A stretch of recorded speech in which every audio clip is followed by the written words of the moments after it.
So this session is titled Unique Imagers, which was a way to encompass a bunch of really interesting imaging talks. And our first speaker is Tali Trebitz from, where are you from now? Kohler Health. So thanks very much, and go ahead. So yeah, we are part of Kohler, which is the best kitchen and bath company in the US. It celebrated 150 years last year.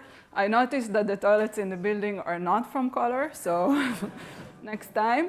And yeah, we are the health division. I'm heading the advanced R&D group. You see, I think, most of them in the picture. We have around 20 people. Maybe you recognize some of the faces. Yeah, it's not the best resolution. Some of them are graduate students from this community, from computer vision community. We also have optics engineers, hardware engineers, and MD, and also a biochemical lab engineer. My colleagues in Kohler Health are heading the groups of software, mechanical engineering, and so on. We are focused on sensing and algorithms. So I added the slide because yesterday I was getting asked of like, wait, what are you going to talk about? So yeah, and that's the place to thank you for inviting me. Maybe when I was invited, you expected like nice choral images, but then I suggested to talk about toilets and it was accepted, so thank you. Yeah, I started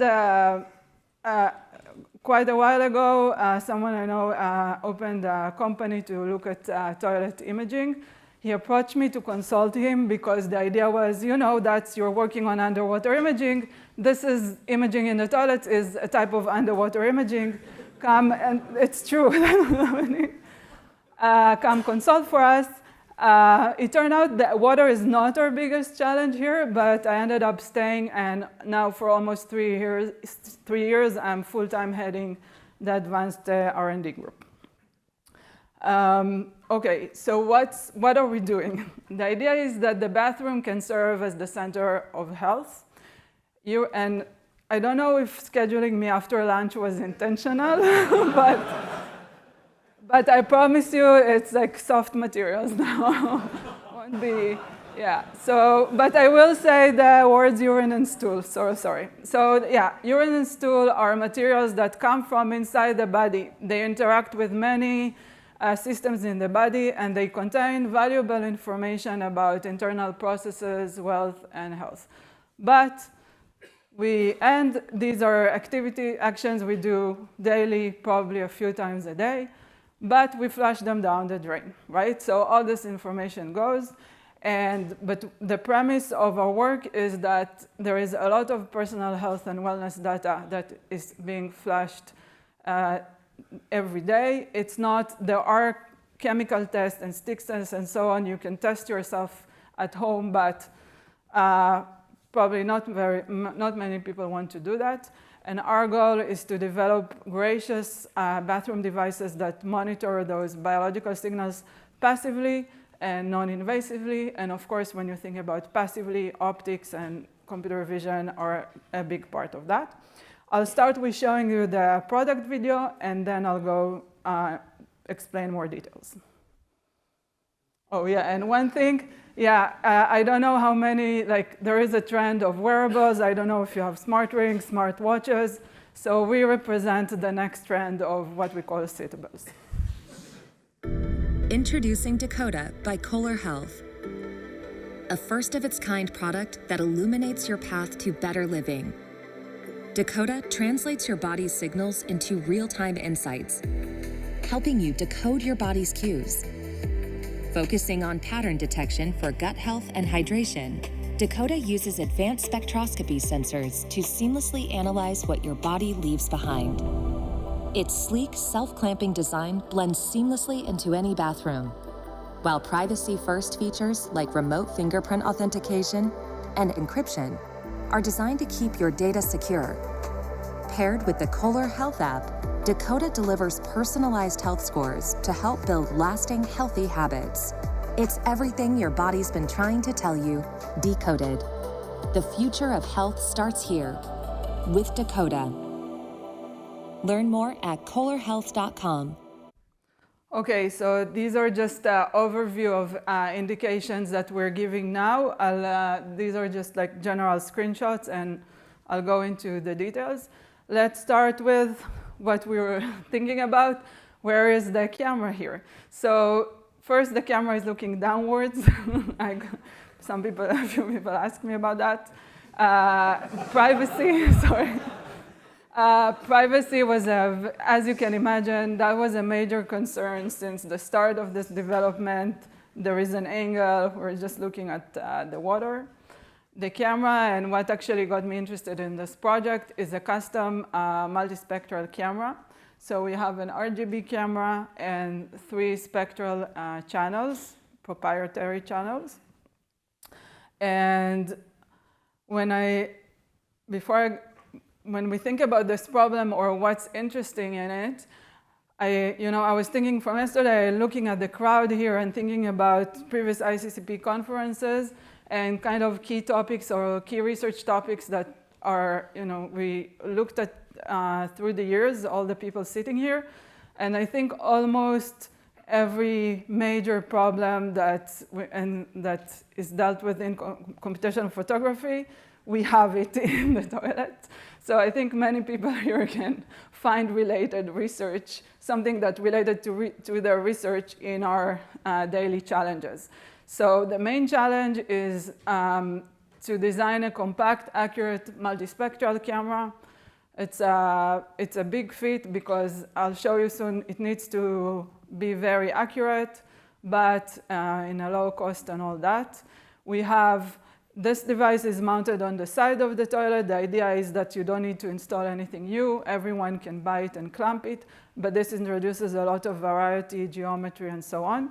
We have, of course, specular reflections, drops on the window, low SNR, illumination issues. We want to classify color, so we look at color correction. Of course, there is a lot of biological variability, and data collection, as you can imagine, is not easy. And also, there is something that I keep thinking about. It is the impact of wrong results. So what happens if our algorithms have very high accuracy, but of course they're not 100%. And then when you do a mistake, some mistakes matter more to the user, some less, and then we need to have this balance when planning the algos. Hardware challenges.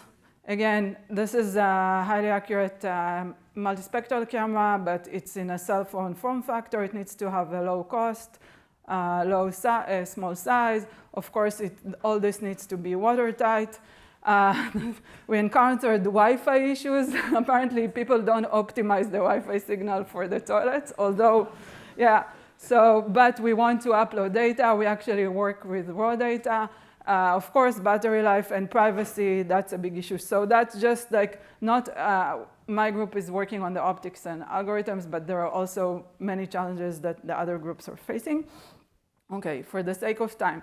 So why do we need a multispectral camera? Blood is something that, except if you're a woman on your period, it's not something that you expect to see in the ball. It can indicate many issues and symptoms. But these are, by the way, these are public measurements, not from us. I'm not showing proprietary information, so you can find it. And you can think about, okay, blood is red. Why do I need? I can, look for red things in the toilet. It's not so easy. Stool can be reddish. Blood can be darker. I won't go into graphic details, but if you look at the spectral measurements, it's not very different. There is a difference, and you look, the blue line and the red line, the bold ones are averages. So you can see there is some difference between the spectra of stool with blood, stool without blood, but you can also see the other measurements, and you can imagine the variation is pretty big. And this is a very small signal that we want to capture accurately. We don't want to just tell people, oh, we saw blood, and the accuracy has to be high. That's why we designed a proprietary multispectral channel that can distinguish blood. And that's our main secret sauce. So yeah, these are the app screens. Just a few, action images. This is fake stool. It's not real stool. But We do work with RIS tool in the lab. We have hyperspectral measurements. We also do some scanning around toilets and also play with different illuminations in the toilet. Yeah, okay, don't have a lot of time. Urine, yeah, it's not a biology class. Urine comes from the kidneys. The kidneys filter waste from the blood. So then a lot of information that is in the blood is also in the urine. That's why it's interesting to look at it. There are a few things we look at it. Urine. Urine color can indicate a few things. And what we give is a hydration state. So, urine that is more transparent is you're more hydrated, more yellow, less hydrated. So we give the stats, of course, all the graphs and all that. Hydration is important for many things. So it's one of the basic things you can do to help you feel better. We did some fun images. So we have to look at urine color, classify urine color, but there is a different illumination in the toilets. People move. There are shades, all that. We did fun color correction experiments in the toilet. We compensate for ambient illumination actively to really get the accurate color of the urine. We ground truth it with what's called specific graphity. That's a chemical test that shows you how dense is the urine. So if you do a stick test, that's an indication, and you get 6 levels of how dense is the urine, and we ground truth our algorithm versus that. I'll soon explain why. Okay, I won't go into the details of that, all the different shapes, but in stool, there is a Bristol score is a famous 7-class classification of stool that is being used by doctors. Color is also an indication for several things, and so on. So what we give is a shape classifier, a color, and also size. Yeah, and then this is the time to say, think about our annotators and our computer vision algo engineers. So when you're having a bad day at work, think about our annotators and engineers. Of course, all this goes into graphs of frequencies and so on. Okay. How much time do I have? Okay, great. Okay, a little bit about data collection before we end. So we have a mix of course, lab experiments where we source real stool and urine samples. We do, of course, the easiest thing is to collect at people's homes, so give devices to people, collect data. But then this gives you the most variety of toilet shapes, bathroom, and so on. But some of the ground truth, then we don't have some of the ground truth. We thought about it a lot on how to collect data and ground truth it. My team came up with a great idea. We opened a data collection store in Tel Aviv. So next time this is a main street in the center of Tel Aviv. It's true. We opened it a year and a half ago. We rented the store. It was a dress store before. We renovated it. That's a pretty central street in Tel Aviv, Central Junction, Montefiore Street. That's the name of the store. And I know it's in Hebrew, but if you look at the sign on the door, it says, "Don't waste it." And yeah, and the idea is that people come, and all this is, we have an IRB approval from a hospital in Tel Aviv. So that's a serious, clinical experiment. People come, they sign up, and then they use the bathroom. They give us samples according to the experiment we want. And then this is how we have curated the data collection. The people who come, they are reimbursed, so they get gift cards for pretty small, but apparently it's like something you do for free. So people from all the area now come.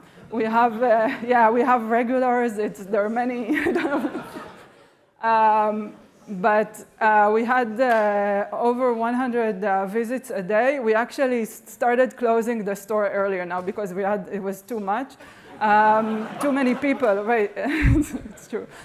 We didn't know, right? Like when we opened it, it was like, okay, let's try if people will come.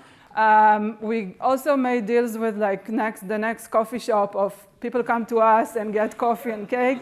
and also with a falafel stand, but people prefer the gift cards, obviously. So we had over 1,300 participants, and that's still going. So hopefully next time you visit Tel Aviv, come. We have an Instagram account. I know the jokes are in Hebrew, but maybe the graphics will, hint something. We collected through all that a lot of data, and it's very diverse. So I'm very proud. We had a great age, gender, ethnicity, all that diversity. The SG is the specific gravity, so all types of hydration of urine. We have a total of 4 million images, and they're being annotated. We have around 500,000 annotated images now. Some of them also have the chemical ground truth. So to sum up on time, it's not a data set I can share. We're going to publish. But hopefully I spurred your interest in this domain. We're working, what you saw now is the first features that we released in the product in October. We are working on future versions, more features, and so on. And if, next time you go to the toilets, think about your research and how it can help us with. It's a funny topic, but there are eventually serious outcomes for health and wellness of people. So I'm happy to discuss any ideas.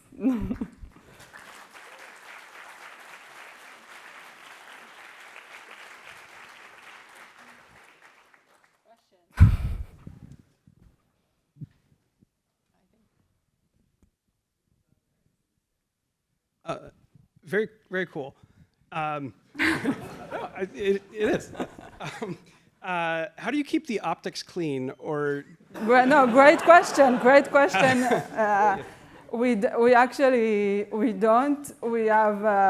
We can't starting. There are some methods but it becomes expensive and cumbersome. We ask the users to clean. We have a drop detection algorithm. So we monitor, once we start seeing drops on the windows, there are alerts. Yeah, it's...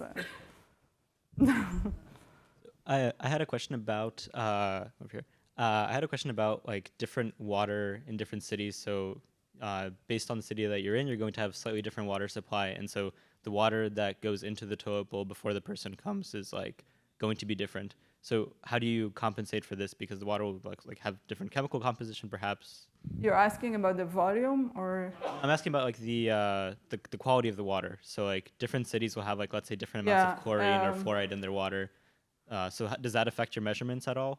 Yeah, as I said, I started working on this, looking at the water, but it wasn't the main. It's not a lot of water, so it's not a main. It's not a main issue. Okay, thank you.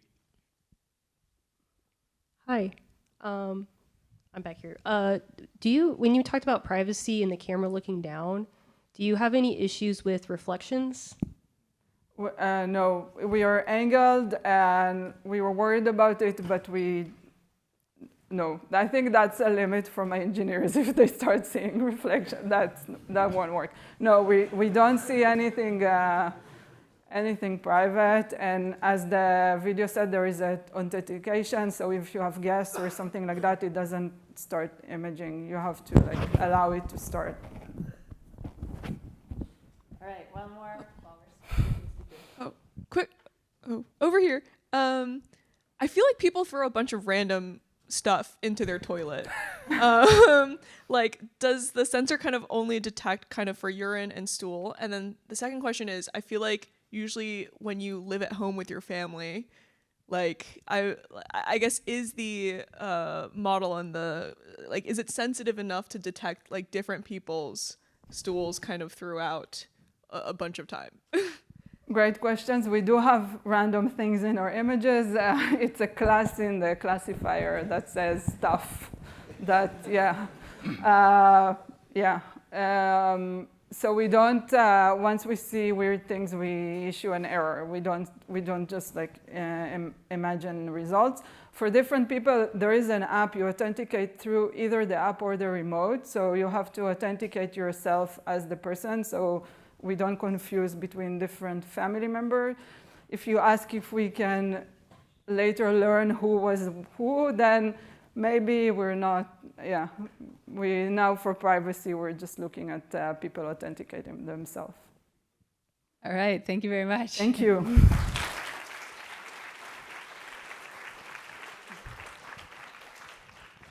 All right, let's see if the second speaker can live up to the Unique Imagers title as well. Okay. So we have Boxin Shi on event-based photometric imaging. So great. Thanks, Laura, for the introduction, and thanks for inviting me here. And it would be my great pleasure to share something, our recent progress on event-based photometric imaging. I will start by explaining the title. So yeah, what about photometric imaging? Of course, we can use ordinary or the RGB cameras by capturing a set of images from different illumination or different viewpoints, or even sometimes we add some scanning or additional sensors to get the spectrum to infer the albedo, reflectance, like the roughness was metallic. But this could be a lot of redundant capture, and it might take some time for either the data capture and the processing. And why we can achieve this is because we can inverse image formation pipeline. When we take a photo, we have the geometry, the interaction between the geometry, the lighting, and also the reflectance. We can use a camera as a way of this kind of photometric analysis tools. Ordinarily, we use a frame-based camera, but in this talk, I would like to share more additional ways to solve this problem by using neuromorphic cameras. So our output will be the geometry, the reflectance, or maybe sometimes the hyperspectral albedo.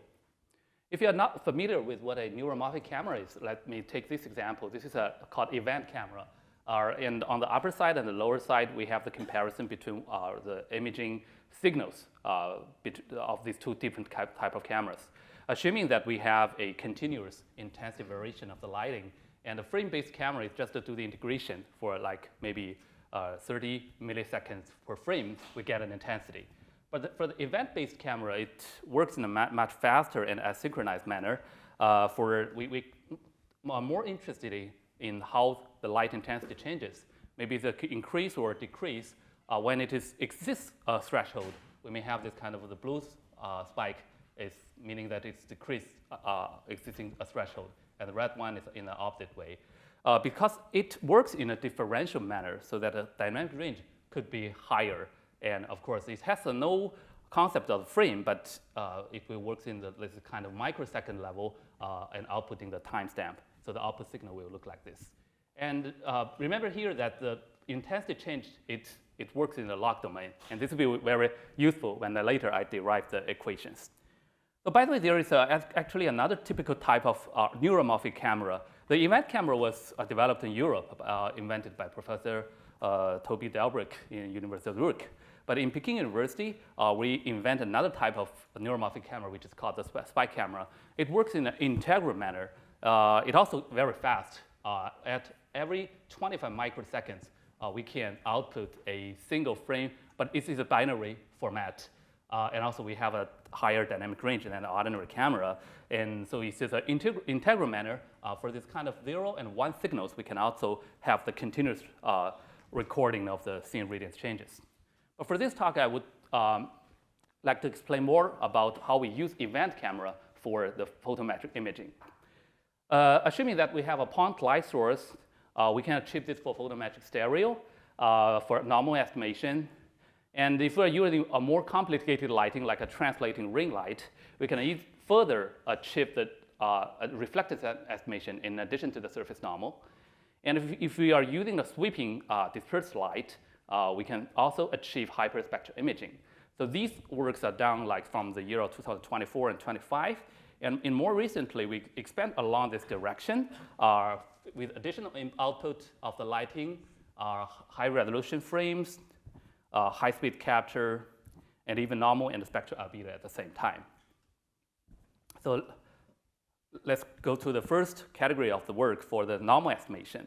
So this is a problem that we want to solve. When we have the pixel intensity, it is a dot product between the surface normal and lighting direction. When we have the shadows, we have the max operation there, scaled by the albedo.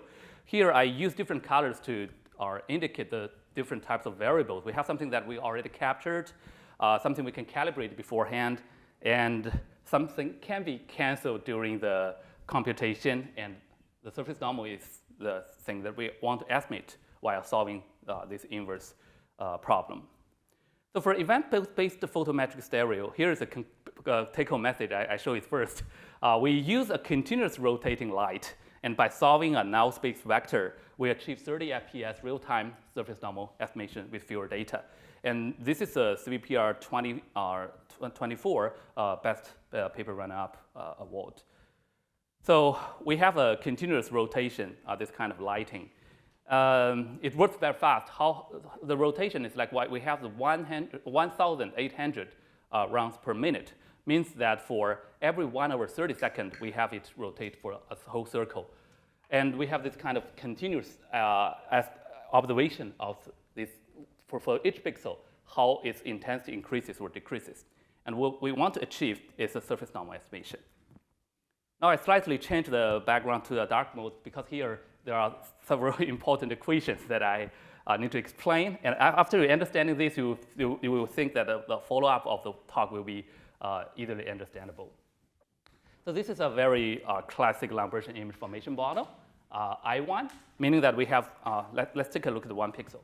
So for each pixel, if we change the point light direction, we will have this kind of intensity profile. It means how each pixel, the intensity varies over time. Our albedo, meaning the reflectance value, the diffuse reflectance of the sphere, we don't know.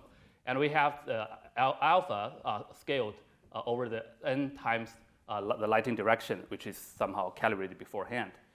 And if we look at 1 pixel, or if we change the lighting direction, it has the same surface normal, but if we change the lighting direction, we will have different observations of scene radiance values. Then this is for photometric, so for classic photometric stereo, we record this kind of variation by using a camera, the scene radiance, and then we solve this linear equation. But for the event camera, remember that I have shared that it records log intensity changes. Then for this L1 and L2, the light changes are caused by you change the lighting direction. Because it has a log operation there, so it actually becomes a ratio. I1 over I2 becomes a sigma. The sigma is event-triggered threshold. It's a property of the camera, which can also be calibrated beforehand. So this is a basic image formation model. Then we can somehow relate these two equations by this kind of ratio operation here. And we find something very interesting in this kind of differential or the event image formation domain. The first observation is that we have this kind of albedo invariance property. Because here the equation, and on the right side we have the illustration. This is a hemisphere with different albedos, but you will see that the event signal trigger is not affected by this kind of effect. And also it is easily understandable by looking at the equations. You will find that it has nothing to do with the alpha, the scale, because of the ratio. It naturally canceled. The second observation, which I think is the most interesting, are actually when we're solving the frame-based photometric stereo, this max operation is quite annoying. If without the max operation, it is a linear equation. But when you have it, there are some pixels in the attached shadow, meaning that the dot product between the normal and the lighting becomes negative values. But when we have the event, because it's only sensitive to the changes, when all the pixels, they are in shadows, they will not trigger any events, meaning no cast shadow in the events. Then we can just naturally ignore the max operation there. Then this equation becomes more beautiful. We don't have the max operation. N dot L1 equals to sigma times N dot L2. Then we can do some simple, a very simple computation. When we minus the right side to the left side, we will have N dot L1 minus sigma scales L2. This becomes a null space vector. When we have this stacks for all the pixels, we can just solve the problem like A x times x equals to 0. And here is a simple illustration on the right figure here. Maybe we can use let's go back to the bright template again. So we can use it to verify this idea using either the synthetic data. It shows perfectly like this kind of, the red and blue pixels, they are the positive and negative events. They form a plane, which is a tangent plane of the surface normal. This on the left side is the synthetic data, and on the right side is the real data. We capture the real sphere. And you see it's a little bit noisy, but it generally shows that we have this kind of, they form the plane that is a tangent plane of the surface normal. Well, then we can build without any deep learning or generative AI, we can just use this kind of solving this problem using by parallelly solving the SVD problem in a GPU. We can finally achieve real-time photometric stereo. This is a platform we built. We have this kind of fastly rotating light, and we solve the AX equals to 0 problem, and that's it. And we can even attend it to uncalibrated photometric stereo, meaning without knowing the lighting condition. But you will know that there will be ambiguities between the lighting and the surface normal. So prior we introduced is that we introduce this kind of double ring structure. It helps to reduce the ambiguity. And then it makes like the scanning, like the bench cell into maybe a touch, like a mobile scanner. And I think this paper has been, the first author is here, and she has presented a poster yesterday. And we can even introduce a frame-based camera to make a dual resolution photometric stereo. The frame-based camera can give us a higher resolution input. And when we have this kind of hybrid data captured, we will have this event data which captures, this is exactly the similar thing to the previous event PS. But when we integrate it for part of the point light, we can have the frame-based camera to achieve higher resolution capture for relighting. And if we can make the things more complicated, we can even, by make this equation more complicated, we can consider the roughness and metallic. Of course, solving this problem requires even more complicated lighting distribution. And our solution is to use a double ring light scanning. So here is intuition. For this sphere, we have two different types. On the left side and right side, we have different materials, different BRDFs. You will see which a part is specular, the other part is a little bit rough. When we come off with the ring light, we will have this kind of images. Actually, the width of this kind of convolved lighting pattern tells you the roughness, and the ratio tells you the metallic. Now, how we solve this problem using an event camera is that when we capture this kind of images using the ring light, the event signal, it has a time stamp to tell you the specular arrival time. And when we have this kind of scanning from the upper side to the lower side, we can determine 1 degree of freedom of the surface normal. And if we do the scanning from the left side to the right side again, we can determine the second degree of freedom. So here is a simple pipeline. We have two objects. They have the same shape, but different materials. The upper part is a little bit rougher, and the other one is highly specular. And we have this kind of moving ring light scanning patterns. Just intuitively from the observed events, you will see that these two materials, actually, they are different. And we need to pre-compute or calibrate this kind of a database using a real sphere of different materials to record this kind of signals. And then we are doing a matching, this kind of searching and a matching algorithm. And finally, we output the normal, roughness, metallic at the same time. I'll skip the relighting results due to time limit. But that one still, capturing the time and reflectance takes time. Although we use event camera to reduce the capture speed a little bit, but this still cannot work in real time. And what we're currently working on is that if we don't have this kind of very high resolution curves display for casting this kind of ring light, how about if you use a desktop, the commercial monitor? Because commercial monitor, it has a scan line that is not visible to human eyes and ordinary cameras, but it can be visible to the event cameras. And we find that we can use just this desktop display and the scan line to get the real-time capture of the surface normal and roughness at the same time. But because we only have the frontal view in a flat manner, the illumination, what we can do is for highly specular and near-planar objects. And finally, I will talk about if we have considered the spectral into this kind of formulation, what can we achieve using similar ideas and devices. And we use a sweeping window pattern and again solve the null space problem, but this time it's a null spectral vector to achieve 72-channel hyperspectral imaging with fewer data. This is how the device works. This is a slowed-down version. We have this kind of rotating mirror to cast rainbow light to the target object without sacrificing the spatial resolution. You can just compare this one to the event PS. That one is cast a point light from different directions. This is a rainbow light from different spectrum. And the key idea is that from the raw captured events, we can convert it through some pre-computation, through some calibration, to a temporal encoded spectral information. And this type of information, by solving it, this has a relationship between the spectral of the target objects. And here is the formulation. We have the reflectance spectrum. It has the integral, the dot product with illumination spectrum, and we have the thin radiance. And if we use different spectrum as similar to the lighting from different directions, we will have this kind of the relationship is again event triggering threshold times I1 equals to I2. I1 and I2 are the observations from different spectrals. Then we can do the null space calculation again. And we've built this kind of null spectral vector, and we can solve the problem by solving similarly to event PS, the SVD problem. And here is a quick results of how we, from the event scanning, we reconstruct the hyperspectral signal. And finally, if we just combine the event PS and hyperspectral, in a more recent work, by using the kind of color ring light, we achieve event-based Jones spectral albedo and normal estimation at the same time. Actually, the idea here is quite simple. We just divide the ring light into different regions, region A, B, and C. You will find that in each region, we have different colors.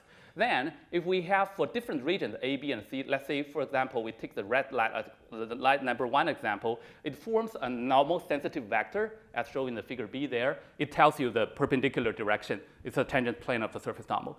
And this helps to solve the shape issue. And when we have the shape, when we have the normal, we can do the figure C, decoupling the reflectance by solving this equation here and using the color lights in the same region. Here is quickly about the results, about the accuracy on the geometry, multispectral reflectance, and imaging. So to wrap up, we have achieved event-based photometric imaging by combining the event camera with rotating light for normal and lighting, translating light for ring light for joint reflectance and normal. And now we're working on real-time capture, and the rainbow light for hyperspectral imaging and normal estimation. The overall goal is to make it faster speed, lower bandwidth, higher accuracy, and put additional dimension in addition to the RGB images we have. And thank you very much. If you are interested in additional relevant works from our group, you can check our website, camera.pku. Thank you very much.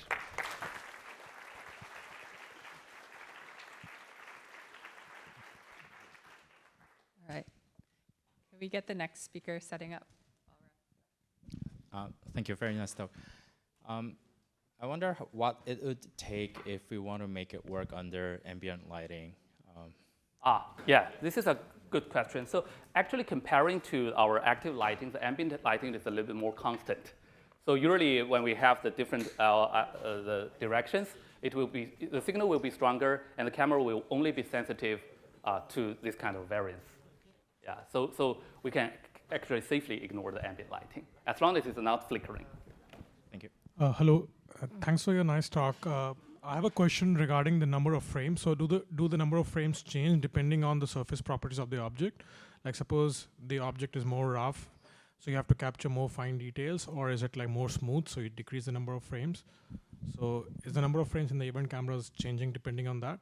Okay, so actually for the event camera, it does not care too much about the frames. If you do like for the hybrid, this kind of computation, it's related to the frame rate of the RGB camera. But the event is fast enough. Actually, I don't think the speed, this kind of frame issue is, will affect the performance. So you keep the number of frames fixed irrespective of the object? Right. Okay. It's a streaming, like a stream. The data just keeps on going. Okay, thank you. All right, let's thank our speaker again.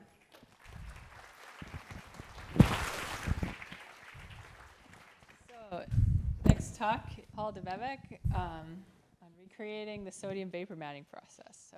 All right, following some really exciting stuff here. So my talk is about a visual effects technique that has some history, and it's related to the thing that we all know about, where we want to film actors in a studio and then make them look like they're on a new background in a new scene. And traditionally, like the most well-known is like you shoot the actor on a blue screen or a green screen.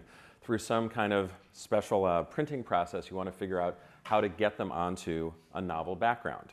So the tricky part is to take this image here and turn it into something that is clear where the background is. This is going to be called the matte, and it's dark where the foreground subject is, so that in optical printing or in digital compositing, you can first create a hole in the background so that you can then place the foreground into this properly shaped hole and end up with a composite image.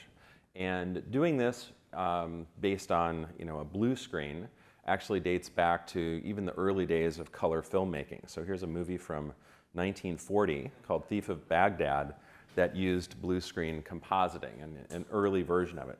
And you can see it's probably good enough to give the sense that this guy's on his magic carpet flying around, but there's some issues. You can see there's a little bit of blue fringe around the edge, and particularly when he waves his hand around, the motion blur isn't really there because the matte is a little bit too sharp. His hand almost kind of disappears for a frame or two. It's not good at semi-transparent surfaces. It's not good at motion blur. It's not good at the anti-aliased edges. And as it turns out, there was a technique that was in use for a couple decades in Hollywood that got almost perfect composites. And it's one of the things, it's one of these legendary pieces of technology that folks who study the history of filmmaking are all fans of, and it's called sodium vapor matting. And the way that it worked is that it repurposed a Technicolor 3-strip camera to shoot 2 strips of film simultaneously. One got the foreground object, and then another separate black and white strip of film perfectly got that matte image without having to do any other processing on it. And it got used in a number of famous movies, such as Mary Poppins to help Dick Van Dyke dance in an animated world, and also Alfred Hitchcock's The Birds to have these menacing, very flappy, motion-blurred birds composited over various backgrounds. And they were lucky that there existed cameras at the time that could shoot multiple pieces of film through the gate together. It was originally invented to shoot color because we actually were interested in shooting color film, color movies before we had color film. And so there were these amazing cameras that, just imagine having to thread this thing, that would shoot 3 strips of black and white film simultaneously, push them up against a prism, and it would actually split the light and put it onto the pieces of film. It actually only split the light once. 2 of the strips of film, one was panchromatic, one was orthochromatic, to get the red and the blue were bipacked together on one side, and then the other one, which went through a green filter, got the middle record, another piece of panchromatic film. So what they needed to do this special kind of compositing is they had this brilliant idea to use low-pressure sodium vapor light, this yellow monochromatic light right in the middle of the visible spectrum, as the matte, to put that behind the actors. And they designed a special prism. This was done by work at the Motion Picture Research Council in the late 50s that was a very interesting, it's about this big. It would actually be a cube beam splitter that had about 37 layers of special dichroic coatings to both split the light into 2 pieces and basically send all of the sodium vapor wavelength of 589 to the side and transmit the rest of the visible spectrum. And so you can record your matte and your color image. The color image was pretty much unaffected by losing that one wavelength. You'll see in a second that Dick Van Dyke wears a jacket that actually has yellow stripes in it. And even though we're using a yellow backing, it doesn't destroy the yellow stripes. And they got some amazingly good composites back in the 1960s.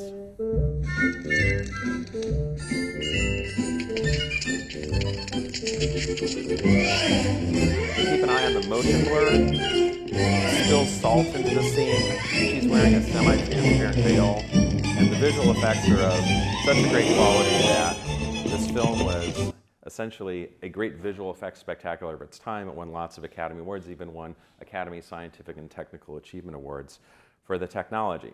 Now, if you do a little bit more research, you'll actually find that the standard story that Disney invented sodium vapor matting for Mary Poppins has a bit more nuance to it. It was actually invented by a Hungarian fellow living in London in 1946. This is apparently the original patent on sodium vapor matting, which was licensed to London Film Productions, which was acquired by the Rank Organization, which actually started using it in movies in the 1950s. And this is, from what I can tell, the first feature film that actually used sodium vapor matting. And it's to try to show this family that's on a ship. That was probably shot for real out on the boat because he didn't mind going out to sea, but these actors probably wanted to stay in the studio, and so they could just composite the background behind them. And you can see that they're actually wearing things that are kind of bluish and greenish and reddish, all the colors. That would be hard to do the composite if you were using blue screen or green screen, because it would match the same element there. So very good results that they had even earlier. The Rank Organization in England actually attracted the interest of the famed filmmaker Ray Harryhausen, and they used it in a number of his movies that he made in the early 60s, also before Mary Poppins. But once Disney got a hold of this technology from the Motion Picture Research Council, they really went to town on it and used it from everything, including The Absent-Minded Professor, Pete's Dragon, The Black Hole, all the way up to in 1990 in Dick Tracy. But at that point, digital compositing had come into use, and you could really get incredibly good composites using digital techniques because you had tools where artists could adjust all of the edges until they were pretty good. Let's fast forward to the year 2021. It's the middle of the pandemic. A lot of us were stuck in our homes. Some of us decided to experiment with creating starters for sourdough bread. I decided I wanted to recreate sodium vapor matting. And the first thing that I had to figure out is, okay, I need some low pressure sodium vapor lights. These are these iconic lights. They used to put them in highway tunnels because it used to be the most efficient lumens per watt that you could get. They have terrible color rendition. Everything essentially turns black and white, tinted yellowish when you turn these things on. All the cars look like they're the same color. But it was efficient before we had LEDs. They were even more efficient. I couldn't find a place to just buy a low-pressure sodium vapor lamp, but I could still get all the components. Philips still makes the bulbs. You can find some place to get the sockets. I realized you can't just hook it up to electricity. You have to put a ballast in, and then you need some kind of housing. So I kind of pulled apart a housing for a fluorescent bulb, replaced the ballast so that it would work with the bulb I was sticking in there, and I made a couple of low-pressure sodium vapor lights out of that. The next thing that I needed to do was to find the right filters. It had long been thought that there was no way to reproduce that magic prism that Disney had used for Mary Poppins. And indeed, if you want to try to split the light and filter it to the two wavelengths, to 589 for the sodium vapor and everything else, that's a really, really hard prism to make. And I thought, why did it have to be that complicated? Why don't I just split the light on a regular beam splitter, filter it on the sides of the cube, and then maybe it's less light efficient, but I'm sure my camera's sensitive enough and I can get bright enough lights. So I was very lucky that some of our friends from Edmund Optics, who we have represented outside, sold a 10 nanometer wide bandpass at 589, so I bought that right away. And then was a long search for the notch reject at 589. I couldn't find that, but I found a notch reject from Thor Labs at 594. And I crossed my fingers and I hoped that they'd match up, and I measured them and oh my God, look at that. Yes. I was very happy when we got that measurement because I thought, okay, I think we're going to be able to do this at this point. So I got the beam splitter, I put the filters on there. I actually used two cameras with two lenses. I thought I could line everything up later. That's a lot easier than trying to get enough space inside your camera behind the lens to have two sensors and all that. And again, I did this all in my backyard because this is during pandemic lockdown. Got a couple of lights. There's that beautiful yellow color for sodium vapor light. And I managed to shoot this test back in 2021. It was pretty exciting. I intentionally wore a shirt that had red and orange and yellow and green and blue just to show that there's enough of the yellow spectrum that gets through even with that notch reject to get good color. And at that point, I kind of thought, okay, next step, I've got to start lining these things up pixel by pixel, dividing by the clean plate to get everything even and all that. And I kind of lost steam on it. But then, just a couple years later, I talked to a couple of people who run a YouTube channel called Corridor Crew, and it's a really fun YouTube channel about current visual effects, history of visual effects, and I found out, talking to these guys at a conference, they were obsessed with sodium vapor matting. I just casually mentioned, I kind of recreated it in my backyard a couple years ago. I'd be happy to bring it in if you want to see it. And they wrote a whole script and decided to make an episode about it. So in early 2024, we actually set up, as far as we know, the first sodium vapor matting that had been done in over 3 decades, and shot some material. And we got this world of sodium vapor matting. We've got our color image and our sodium vapor image there. There it is. Look at that. That's the idea. It's working. Paul, I would like to tell you about this character. Every time I approach a production company with it, they're like, no, can't do it, it's impossible. Okay. And it's a story about a clown that's trying to get married. The clown's getting married on Mars, hence the need to replace the background. Oh, of course, yeah. I think this is going to be fantastic. Now I suppose we should clean up the lighting. Yeah, kill all of the full spectrum lighting. So as you can see right now, we're spending a lot of time getting these flags up because what we don't want to have happen is we don't want the sodium vapor light to be hitting JC at all, because then it's going to be basically turning her transparent. So this is a spectral light meter. It tells you the spectrum of the light. For example, this light here, that shows it's LED lights. It's made out of red, green, and blue LEDs to make the color white. I can also take it and put it in front of the sodium vapor lights. There is our sodium vapor spike at 589 nanometers. So let's see if there's any sodium vapor light hitting our subject. Mostly good, but if I look closely here, I can see a tiny little blip. See that tiny little blip of sodium vapor? Yeah. We're very close, but we're getting a little bit of side spill on her, and we're just cleaning that up here. If we're the first ones to do this in like 30 years, I want to do it right, Looks like we almost have a perfect mat. I guess the only thing left to do is to shoot it. Maybe we should shoot. Cool, go ahead and roll the cameras. Here we are on Mars. The clown is looking for the groom. Uh-oh, there's aliens behind you. Maybe turn around, wave at the aliens. I want to get one shot of myself as well. Wearing my green hoodie, which I refuse to take off. Nico, I want to see you do some headbanging. I want you to throw that head around.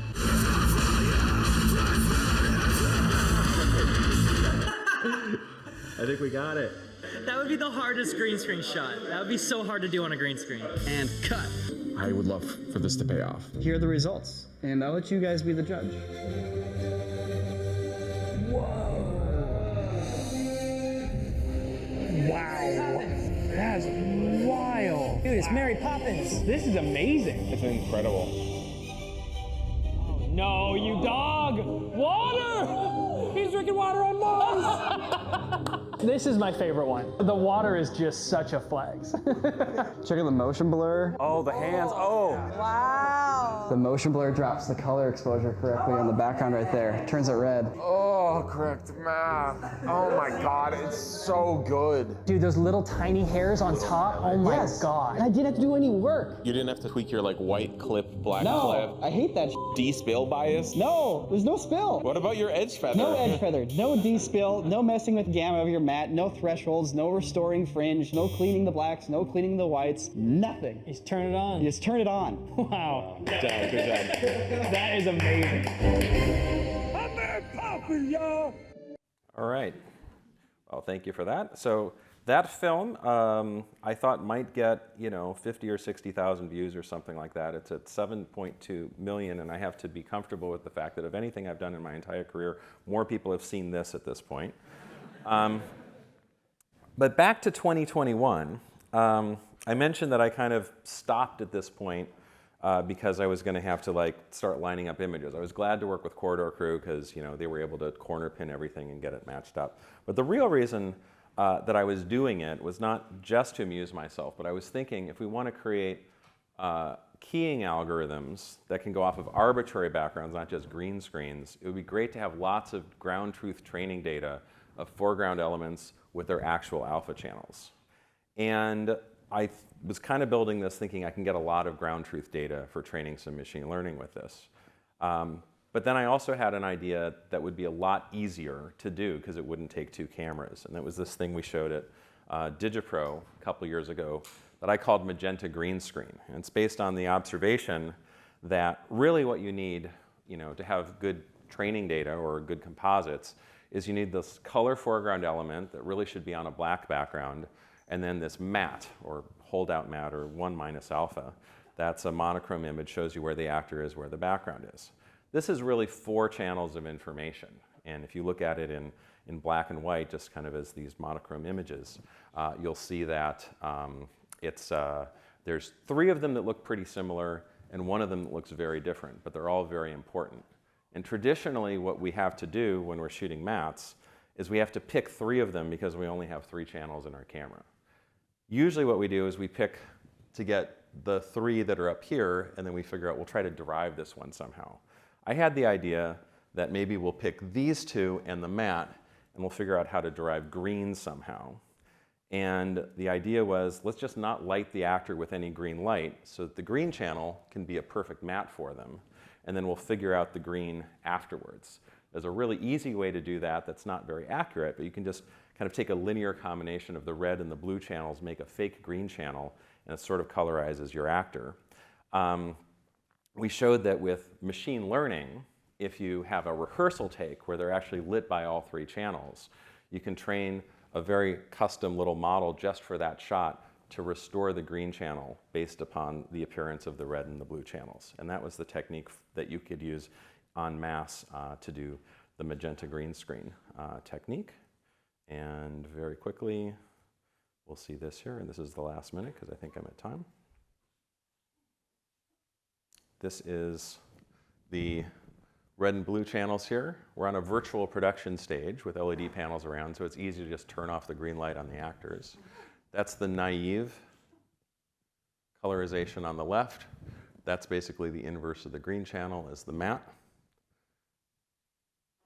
This is the rehearsal take where they're actually lit by all 3 channels of light. It gives you examples of how the green channel is implied by the red and the blue channels for the shot.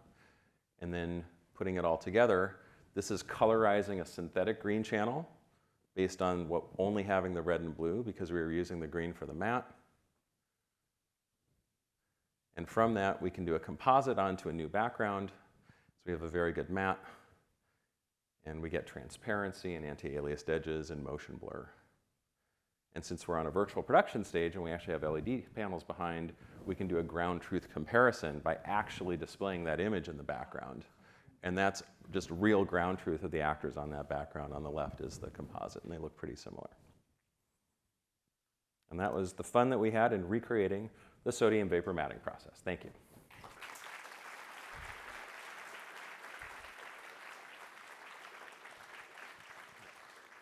Questions? I'm curious if some of these new sensors with like RGBW can work, or potentially could even put like your filter as the W. Anyone who wants to make a 4-channel with sodium vapor as the 4th channel, yes, please, would love to have one of those. I've asked for it. People ask, well, how many of these cameras do you think people would buy in the marketplace if we made this for you? And I say, well, I'd get at least 2. And that's how far it goes, usually. For that. I have a question from a reader. Yeah, on the left, or I guess right. Oh, yeah.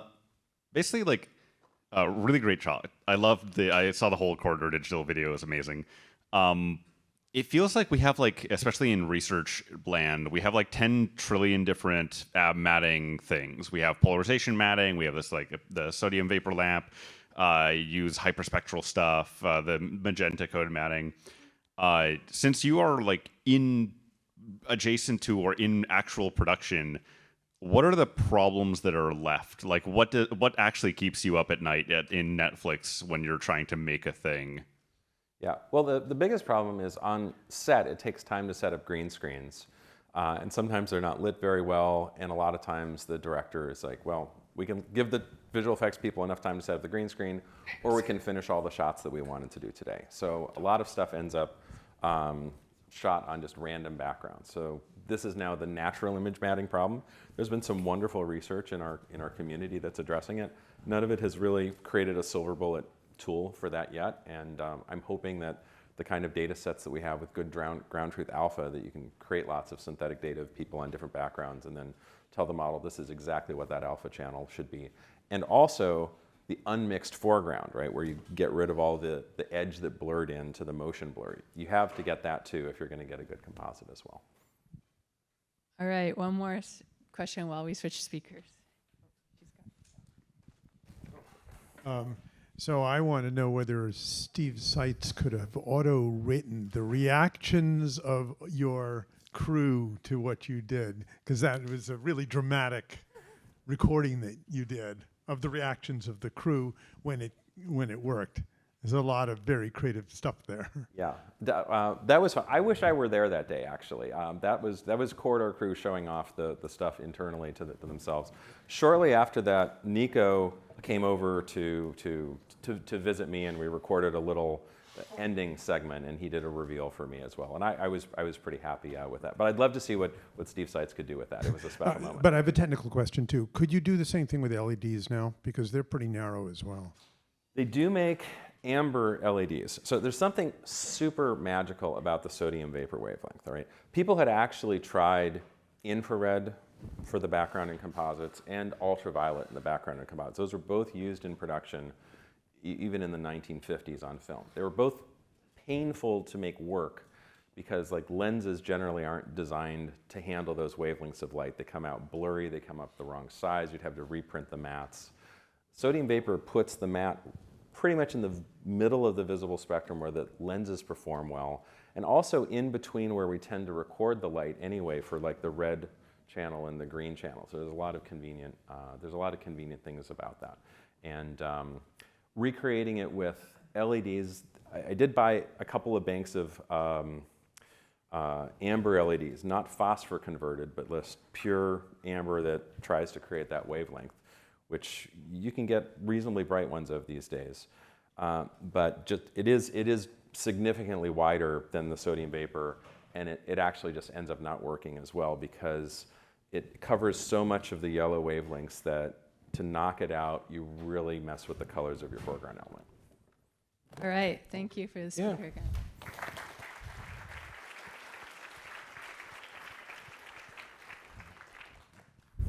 So from very unglamorous imaging of your toilet to very glamorous imaging for movie sets, we go back to the human body. Why have so many different eyes evolved with Ramesh Raskar? Right, thank you, Laura. And thank you, Princeton, for hosting us here. I think when I was a new faculty and Fredo and others convinced me to host ICCP about 20 years ago, I was like, what is this field, where this is going? And it's very heartening to see that 20 years later, the field is strong. So thank you, Princeton, for bringing us all together. Thank you, Felix. So 2011, Srinivas invited me to speak at the CMU ICCP. And I was very brave, and I said, I'm just going to give a talk about things that are on my mind. And that was the talk about how to see around corners. And it was great conversations, met a lot of great collaborators. So I'm going to something also somewhat ambitious today and talk about what's on my mind, as we start thinking about the fusion of machine learning and computational imaging. And the question I want to ask is, why have so many eyes evolved? Now, how many of you have seen this tree of life picture? There are many versions of it. This is an Eisenberg's picture. It's fascinating. I mean, if you like to read maps, like geographical maps, there's another map that you should look at. So, there are this 4 million years ago Cambrian explosion that we care about at this conference is about 500 million years ago. So you suddenly start seeing all these branches, right?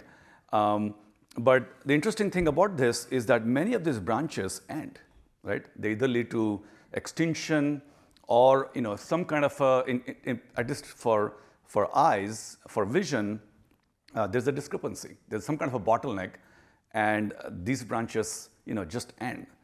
And we're very lucky. If you look at these branches, there's this one branch that goes out, and all the way at the end is humans and chimpanzees. So we are very, very fortunate that we have kind of survived these branches over 4,000 million years. So wouldn't it be amazing if we all can come together and say, before we invent new imaging, let's understand how the 4 million years, or at least since the Cambrian explosion, which is about 500 million years ago, have evolved. So this started with a conversation actually with Jack Tumlin about 20 years ago, and he said, there should be a way to do this. And we tried a few things, but didn't go very far.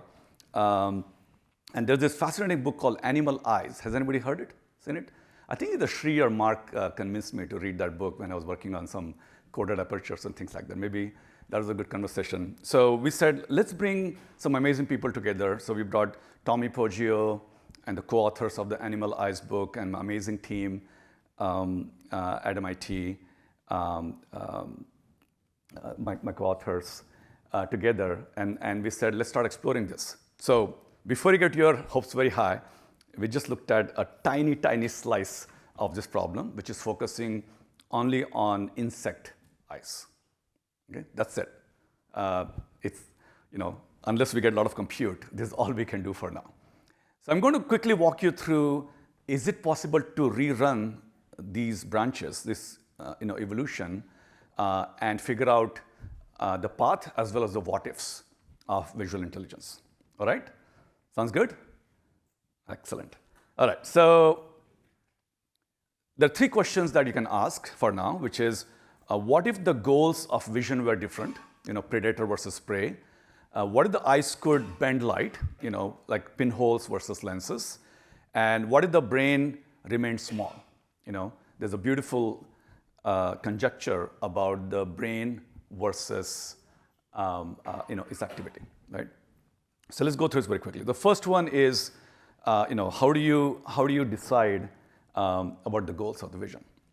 So before we go in, the problem seems pretty straightforward, right? So in the animal world, you start with the brain, you start with the eyes, you provide some interaction, there are some animals, see how they have evolved, and create some pressure, some stress through environments, right? Sounds like, RL, reinforcement learning for all of us. So we naively started working on this, about 7-8 years ago in my lab. And we said, oh, there's neural network, there is rendering that simulates eyes, we can create some RL algorithms, and then we have some virtual worlds, right? So this should allow us to figure out how this is done. We utterly failed in achieving that for many, many years. And, series of my PhD students have kind of, very quietly yelled at me saying, this is not going anywhere. The reason why this has become suddenly very interesting over the last 2 to 3 years is the notion of agents. Because when you have an agent, AI agent, the benefit is that it has a lot of common sense, right? Now the challenge is how do you separate the common sense from what we want to prove in terms of evolution? So I'll come to that later, but allows you to do very interesting things very quickly. So that's been the focus of my group at MIT. So we are working on 3 broad areas. One is called network intelligence, where we have millions, maybe billions of trillions of agents all over the world. Every one of us has an agent, which we call Nanda.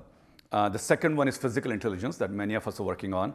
And the third, which I'm going to talk about today, which is AI as a scientist. Does it allow us to ask very deep scientific questions, especially for visual computing? All right. So coming back to the first question, what if the goals were different, predator versus prey? So if the goal is object discrimination and detection, right? It turns out it evolves to a fewer number of eyes for insects with sufficiently high resolution, right? On the other hand, if the goal is orientation and navigation, it turns out it's better to have many eyes, whether it's superposition or position or compound eyes or not is secondary. You need many, many more eyes with low resolution, right?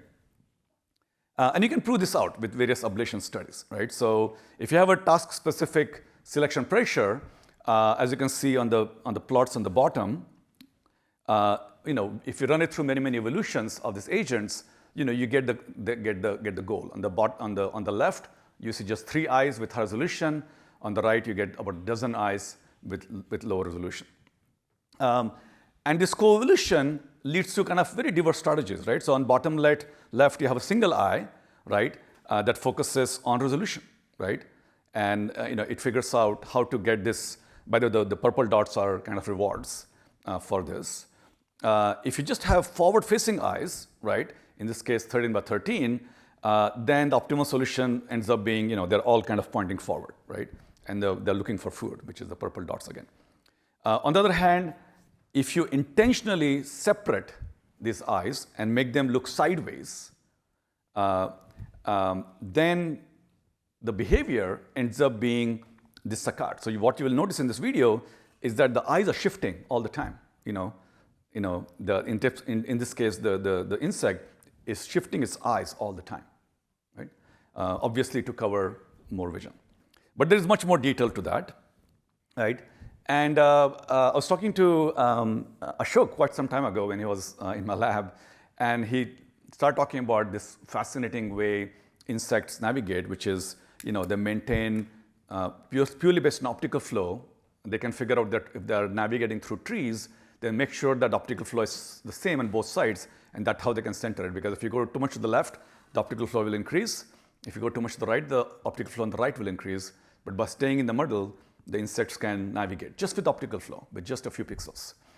So we said, okay, let's take that, avoid the wall problem, but just provide stimulus on only one side. So in the first picture, the insect has wall texture, in this case, just barcode-like texture on the right side, and the second image, it's only on the left side. And we can see how these agents evolve. And then obviously in the third one, if there's no wall, they don't know what to do. They completely lose their ability to navigate. So that's very fascinating. And the interesting thing about these agents is that they can generalize. So now you don't need to have straight tunnels. You can have a maze. You can change the texture frequency.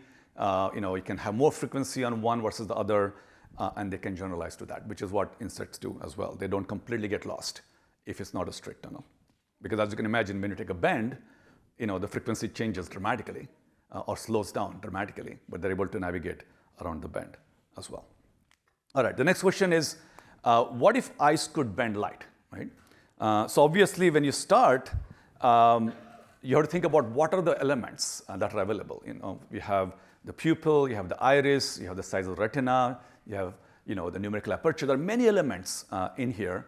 So how can we tease apart the impact of each of this? Of course, the simplest things to start is to just assume you have a very large pinhole, right? This is kind of the chapter 1 of the book in Animal Eyes. And if you run it through agents, then it turns out it's better to get smaller and smaller pupil, because if the pupil is too large, you're going to get a lensless, blurred image. But when the pupil is small, you start getting a poor SNR, but sharper image, right? But then if you allow ability to bend light, then the question is, would it continue to have a small lens, or would it converge to a larger lens? And how would it get there, right? It intuitively makes sense, but how would it get there?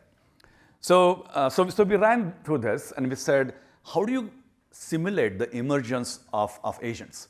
And many of you here have worked with diffraction gratings and lens designs and so on. So we said, let's have some free parameters for something that can describe any aperture, whether it's a pinhole aperture all the way to a full-fledged lens, right? And just define that with a few parameters.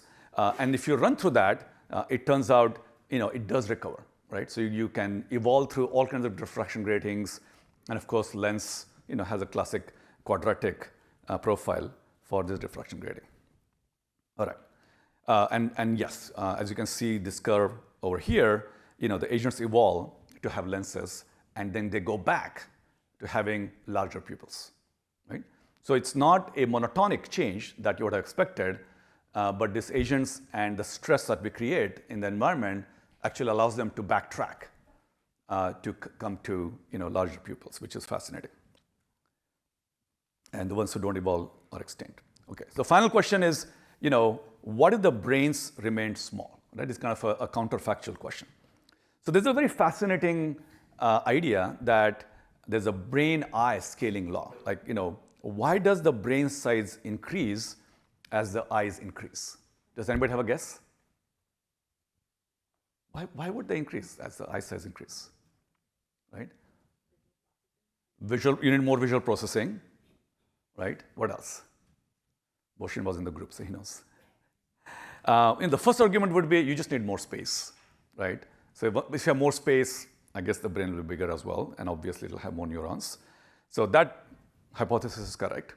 The second hypothesis is what you said, which is you need more visual processing.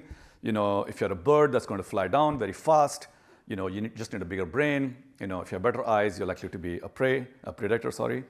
And then there are many other arguments, right? Maybe it's about coordination, maybe it's about space constraints, about visual acuity, we don't know, right? But turns out, when we did the analysis, there's this beautiful curve where if you plot most of the insects, they fall along this log-log curve, log of brain size to log of eye size. Isn't it amazing that they all fall within this band?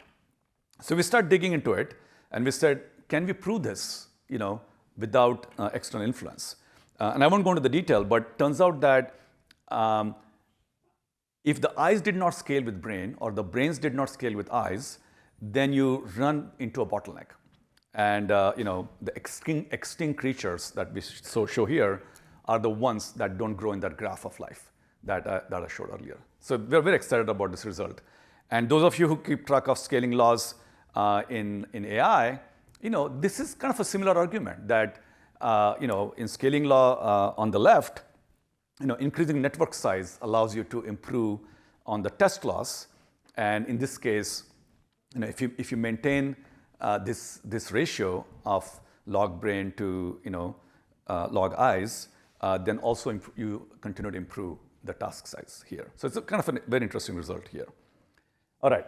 So some of you are saying, Ramesh, what are you doing? You're switching to biological sciences, and are we going to give up on computer imaging, computer photography? No, this is still my first love. So we are doing a lot of work in AI for imaging. And I'll tell you why our philosophy in my group is changing towards what agents can do with computer imaging. So it's not just computational imaging, it's agent imaging. That's where we're going now, okay? So not AI, just agent imaging. As you've seen from our group, we continue to focus on how this particular idea that I just described can be, in general, used for designing imaging systems, right? So of course we can do this for biological vision, but can also do it for mechanical or human-made vision. And then, of course, when it comes to physical intelligence, we still think that there are certain modalities, especially time of flight, are actually, are not exploited all the way. So it's fantastic to see some of the papers.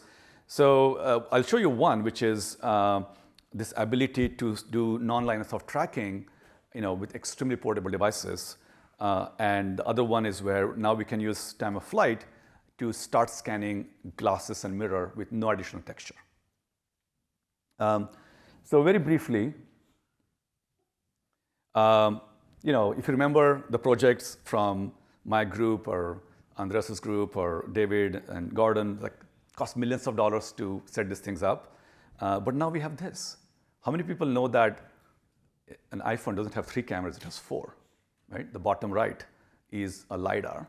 And it turns out, if you have access to the raw data, then it can, in fact, start doing this with portable devices. You can do full-fledged non-line of sight tracking. But more importantly, we can also start doing SLAM. So Sid here, the first author, is moving a smartphone on the right, but that allows him to do a SLAM even if he's looking at a blank wall. In this case, right? So no texture and no additional visual cues. And again, to do this, of course, you have issues with, signal to noise ratio, aperture size, joint camera motion. But because these are portable devices, you can solve that with burst imaging and creating a synthetic aperture on the wall out there. All right.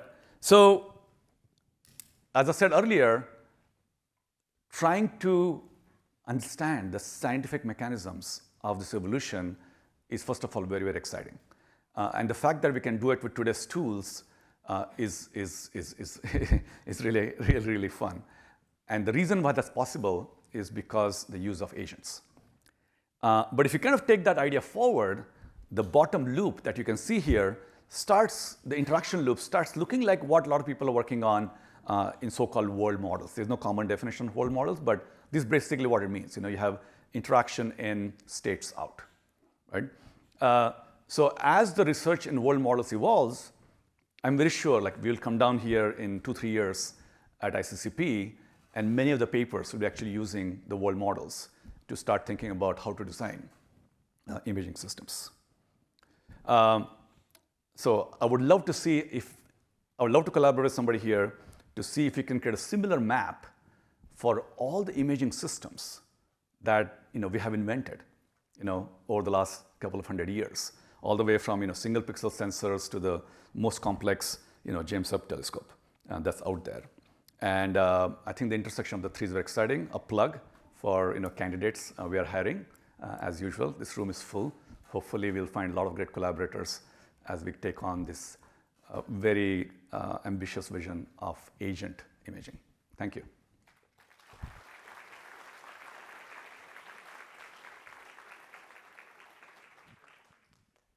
So what would happen if animals could see around corners?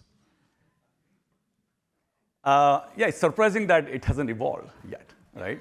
So are we going to wait for additional 500 million years? It's not clear. But I would imagine they would evolve. Or if they don't evolve, it means that all the research we are doing in seeing around corners is useless because nobody needs it. Yeah, I have a more serious question, which is, this seems like it could lead to ecosystem agents as well, because what develops for a visual system for a particular animal depends on its prey, its predators, and the environment in which it has to operate. What are the trees like that it has to navigate through, and so on. So have you considered expanding these agents to an entire ecosystem? This is a fascinating area. One of the challenge I have given to my students is, as you know, polar bears, who are completely white, when they are, when they're preying on others, they cover their nose because the nose is black. So, clearly, the prey would see the polar bear because it has a black nose, which it is black to prevent itself from burning its nose, of course, in the sun. So if you can get to that level of sophistication through agents and agent imaging, it'll be pretty amazing.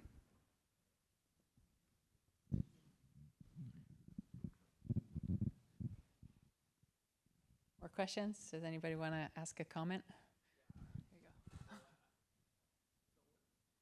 What do you think? What do you comment on, like have the active vision for a robot system, like the humanoid robot? Currently, they have like some kind of Aquastera on the orbital airs, but they don't consider too much about the multimodality informations or even the agentic, like the sensing or cameras, like what you have mentioned. Like, do you think like in the futures, when we like introduce this kind of introduce computer imaging into the robot systems, can we further like make a robot like to act as a human, because a human can like have is embodied like itself is embodied, can like use our ears to like to focus and also like interactive sensing? What do you think about like future robots like the vision systems? Yeah, I think it's very exciting because, as I said earlier, for too many years, I think we have focused in this community on static cameras and often indoors. And as we're going outdoors and as we're looking at more portable cameras, it really expands. And hopefully a lot of the work that happens here will get deployed for robots. But I think it's really up to the people in this room to convince everybody else that you should not just slap on a low-res RGB camera to do everything you want out there. When I was running a team at Oculus, I tried to convince that if you want a 6DoF on a VR headset, you don't need four cameras to do ego motion. You can actually do a very simple kind of a coded aperture solution to estimate the optical flow. But I think the supply chains and data collection, rest of the computer vision pipelines are so geared towards RGB cameras that's very difficult for many of us here to break into new ways of capturing photons and processing them. So I hope robotics will be a fantastic pathway to get computational imaging research out there. All right, let's thank Ramesh again.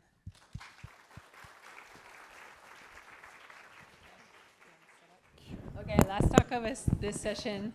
We're now going to computational imaging with not just light, but also heat and sound. Okay. Okay, thank you all. And I think this is the last talk in the session, so coffee is next. You know, my title said light, heat, and sound, but then I realized Mark Scheinen talked a lot about the sound already, so I changed it to ultrasound, going from kilohertz to megahertz. And of course, I see Aditya here somewhere, so it's all his work.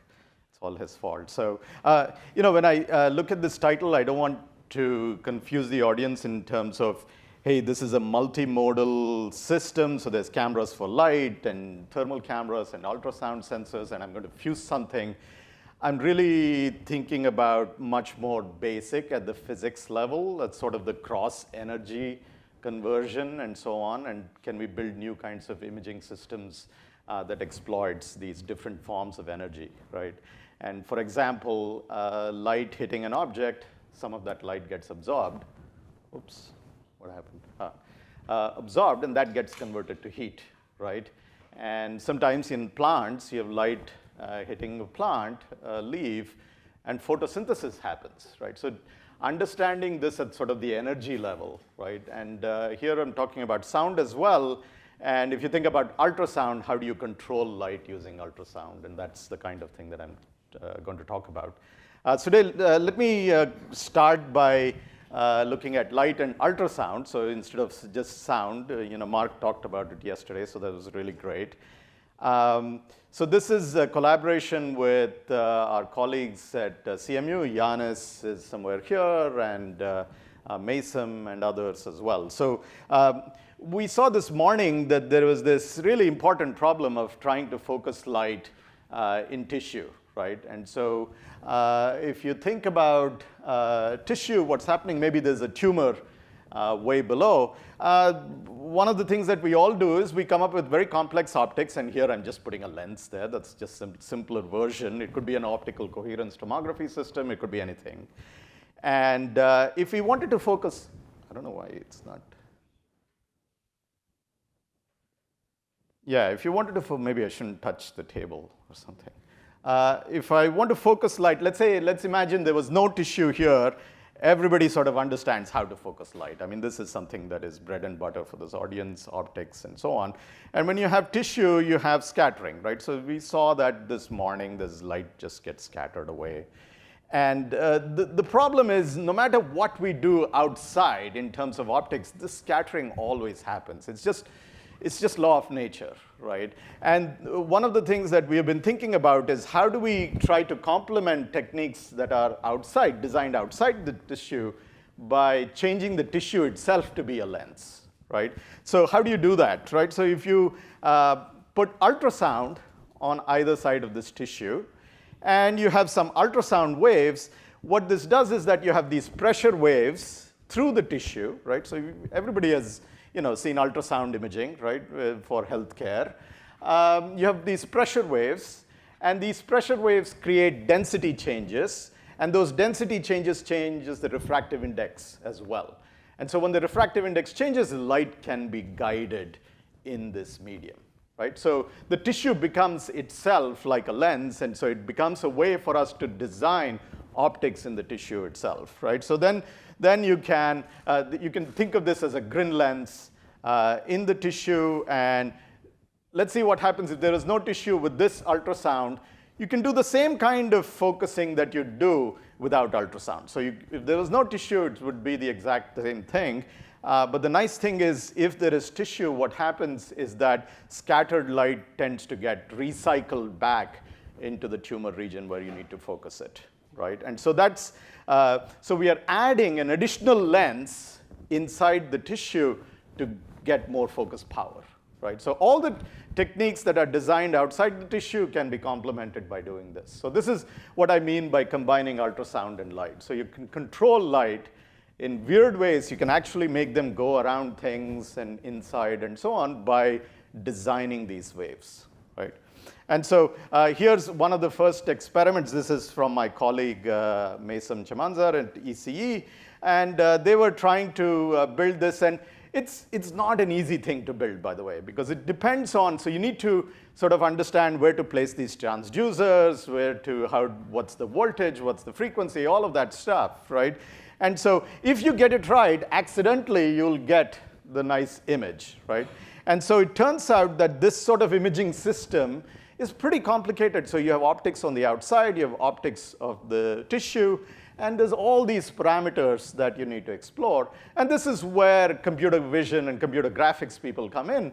And so you can actually explore this space of parameters using rendering, okay? But then we realized there exists no rendering algorithm that combines ultrasound and scattering, right? And so that's the first thing that we built. So you have rendering continuous refraction and scattering. On the one end, there were lots of SIGGRAPH papers that just did continuous refraction, so there's many, many papers. And on the other end, you have lots of papers rendering scattering as well, and the goal was to combine these two things. And so it's not that easy to do. So if you look at this, this is what a light ray does as continuously if it's refracting with density changes.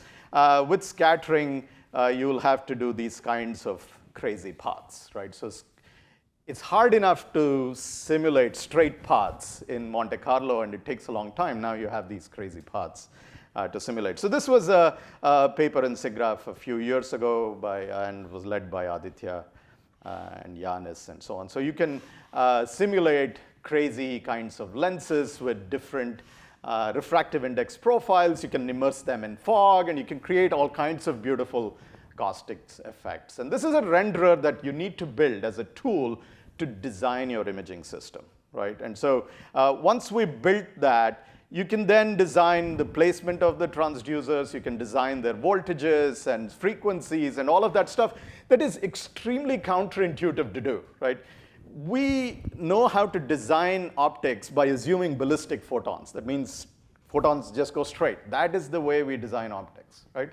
So the way to design optics with all of these other things is just not intuitive to us. And so you really need these kinds of tools to be able to optimize this design. So you can create all kinds of crazy light focusing abilities inside scattering media using ultrasound, right? And so this is an example of, I think this needs all the lights to be off, but you can see some of this stuff already. On the left is a real measurement where we can create these kinds of focus effects deep inside scattering medium. This shows that our renderer is very faithful.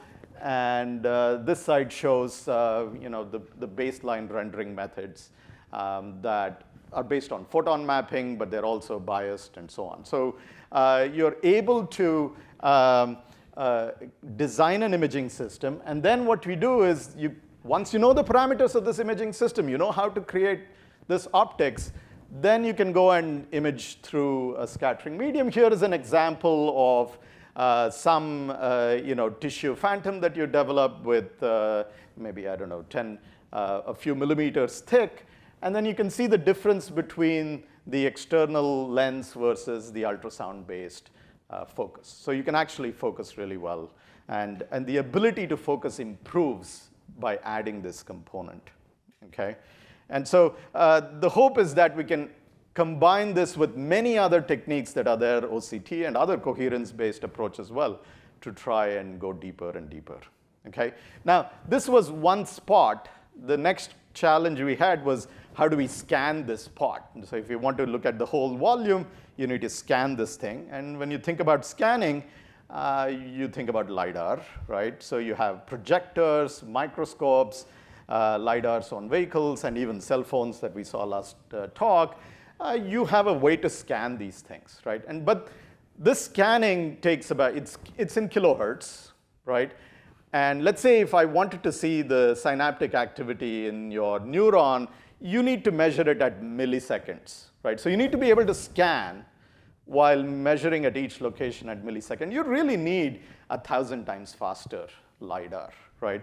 And it turns out that ultrasound, because it's megahertz instead of kilohertz, you can actually use ultrasound to navigate the beam as well, so scan the beam at megahertz speeds without any moving parts, right? So this is, again, these are projects from Aditya and Mason and Yanis and us.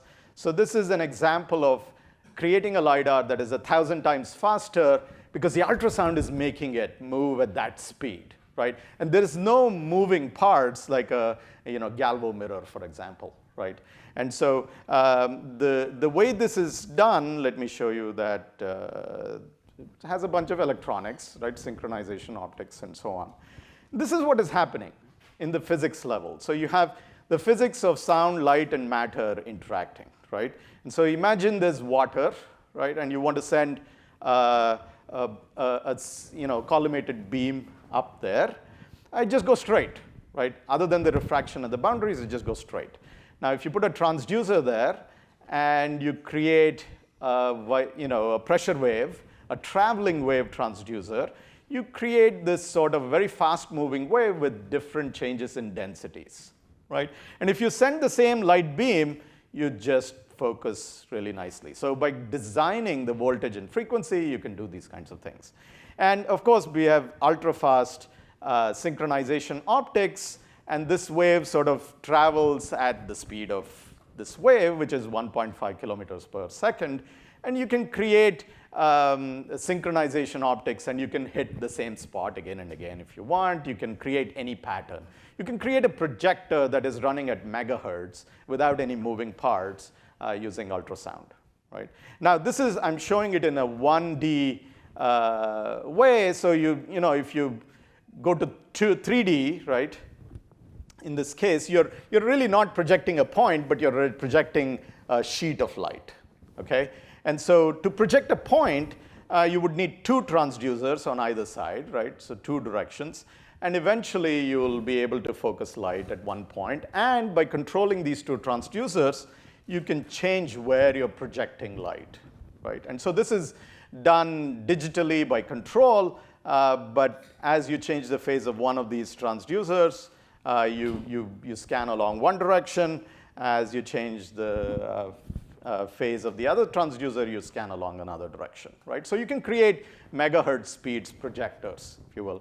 And so this is sort of the hardware experiment, right? So everybody has these kinds of images on an optical bench. And we can create 1,000 times faster scanning.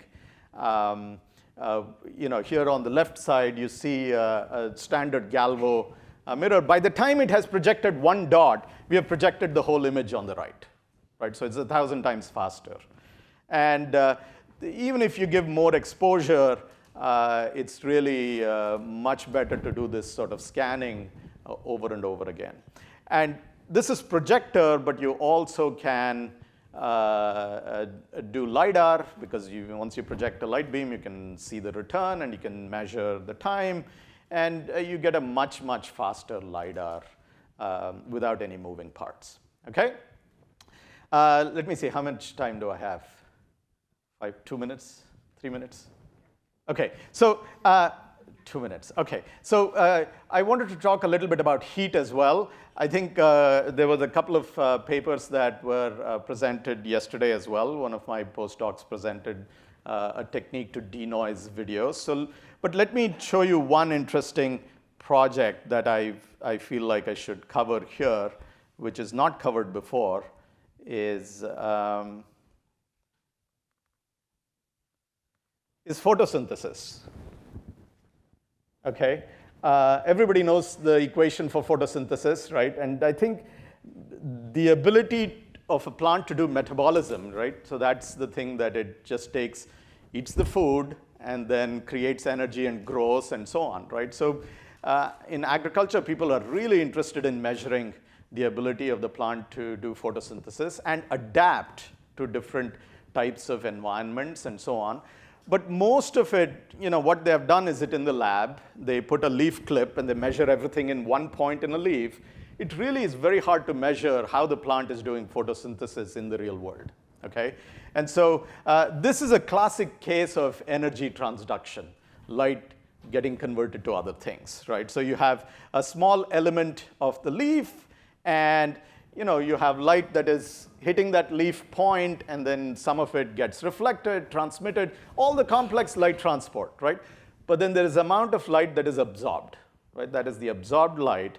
That's anything that is not reflected or transmitted, that's absorbed. And it takes that energy and does a few things with it, right? First is it's called chlorophyll fluorescence. This is a very obvious thing that the plant does. It just ejects extra light out using fluorescence. And the second thing it does is metabolism. This is what the photosynthesis equation is all about, right? And whatever is left over, it just generates as heat, right? So if you want to measure photosynthesis biologically, we don't have a sensor to do that. But we have a sensor to measure all these other things, right? So what's not accounted for is what is measured as photosynthesis, right? And so interestingly, so if you just write an equation, the amount of photosynthesis is the net energy absorbed minus the heat minus the fluorescence. And you can measure the heat and the fluorescence. And so you can sort of get an idea of what the photosynthesis looks like. And I won't go into the detail about the equations here and so on. But for the first time, we are able to create these kinds of images, right? So if you have a basil plant here and I add water to it, what does the plant do? People don't know it. I mean, they know it at sort of a biological level at a particular point on the plant, but you never understand what is it doing in terms of how much excess fluorescent it took out, how much excess heat did it take out, what was the amount of energy that it used for photosynthesis. These are the color map representations of the amount of photosynthesis that was used by the plant, and it varies from pixel to pixel. So this is sort of the first time people are seeing at a global level a plant what it's doing at every pixel, right? And so you can now look at what happens to a plant as the sun increases, the minerals change, the soil changes, water changes. All of these observations can be done remotely now, and you tell an idea of how the plant evolves. And so with this, let me stop and say that my goal here was not to look at multiple more modalities separately, but we really need to think about the physics of energy and the different forms of energy and how they interact with each other, how they convert from one form to another. Hopefully, this convinces you that there are many more imaging systems that we can build according to these energy principles. Thank you so much.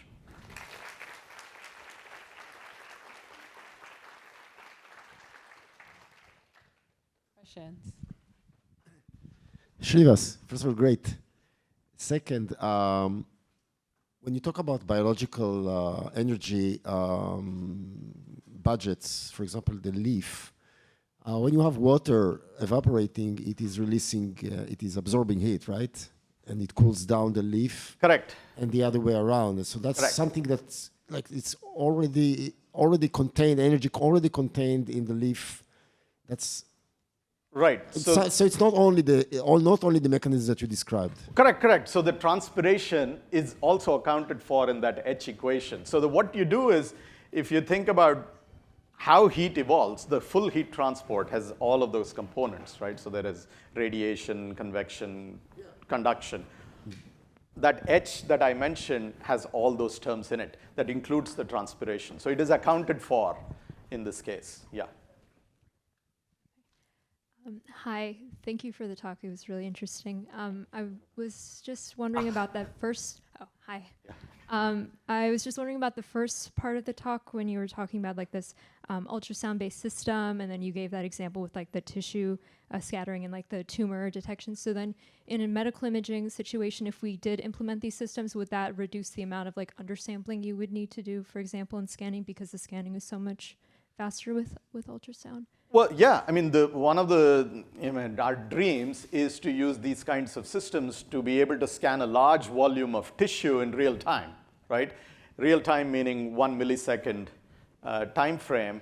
You can get deeper in one point, but you just cannot get the whole volume, right? And so the hope is that this way of manipulating light can do something that is very, very fast. So without having to have a large, mechanical system. Yeah. Thank you. Yeah. All right, let's thank the speaker again. Thank you.